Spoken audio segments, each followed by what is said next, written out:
আলহামদুলিল্লাহ, বাচ্চারা যখন রিডিং পড়তে শিখে তখন হচ্ছে তারা বিভিন্ন রকম গল্পের বই এর জন্য আবদার করে। তো আমরা তাদেরকে আসলে কী ধরনের গল্পের বই দিব? দেখা যায় যে রূপকথার হিরো যাদের আসলে কোনো অস্তিত্ব নাই, তাদের গল্প না দিয়ে আমরা যদি সত্যিকারে যারা হিরো ছিলেন, যারা এই উম্মার শ্রেষ্ঠ মানুষ ছিলেন, তাদের গল্পগুলো যেন দিতে পারে তাদের হাতে, সেজন্যই ছোটদের খুলাফায়ে রাশেদা সিরিজ।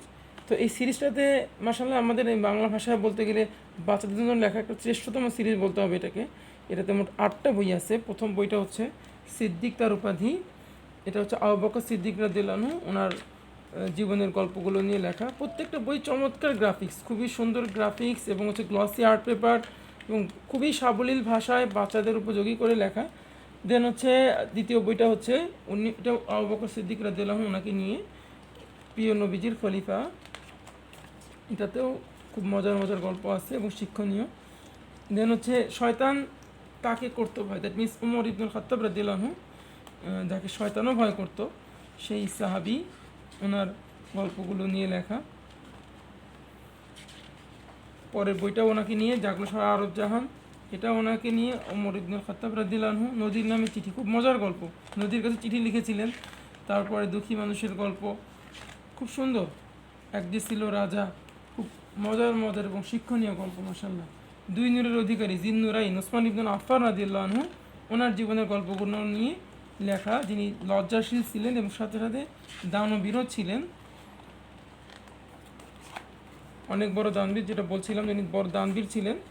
ওনার দানের গল্পগুলো প্লাস আরও অন্যান্য গল্প নিয়ে এই বইটা। তারপরেরটা হচ্ছে আলী রাদিয়াল্লাহু আনহু, নবী সাল্লাল্লাহু আলাইহি সাল্লামের খুব কাছের সাহাবি, জামাতা, চতুর্থ খলিফা হাসান হোসেন রাদিয়াল্লাহু আনহুর বাবা, সেই আলী রাদিয়াল্লাহু আনহু, ওনাকে নিয়ে গল্প। বইটার নাম হলো প্রথম কিশোর সাহাবি। তো এই সিরিজটা লিখেছেন হচ্ছে মোহতারাম জাকারিয়া মাসুদ, আর সম্পাদনা করেছেন শাইখ ইমরান রায়হান। ওলামায়ে কেরামের তত্ত্বাবধানেই এগুলো লেখা হয় এবং সম্পাদনা করা হয় মাশাআল্লাহ। তো আলী রাদিয়াল্লাহু আনহু এই সিরিজের লাস্টের বই, সাহাবি আলী রাদিয়াল্লাহু আনহু, যিনি হচ্ছে আসাদুল্লাহ যার উপাধি ছিল, আল্লাহ সিংহ ছিল যার উপাধি, ওনাকে নিয়ে। তো একটা বিষয় হচ্ছে ইনশাআল্লাহ প্রথম যুগের মতো শেষ যুগেও খুলাফায়ে রাশেদার মতো ইনশাআল্লাহ খেলাফা ফিরে আসবে, ইমাম মাহদি আসবেন, ঈসা আলাইহিস সালাম আসবেন।